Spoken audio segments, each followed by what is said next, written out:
urcăm.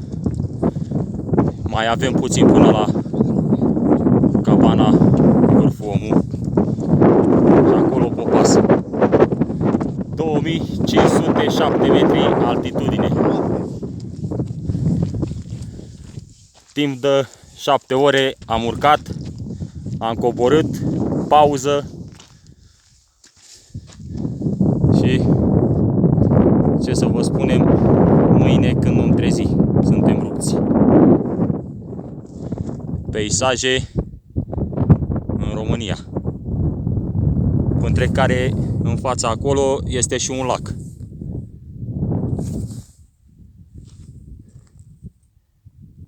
...2507 metri.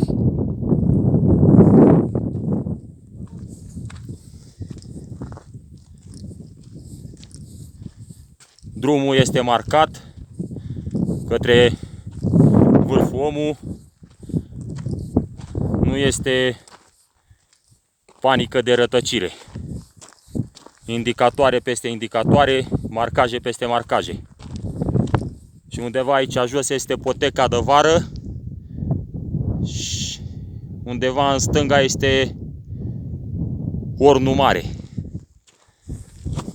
unde am urcat. Mai poți, Găbiță?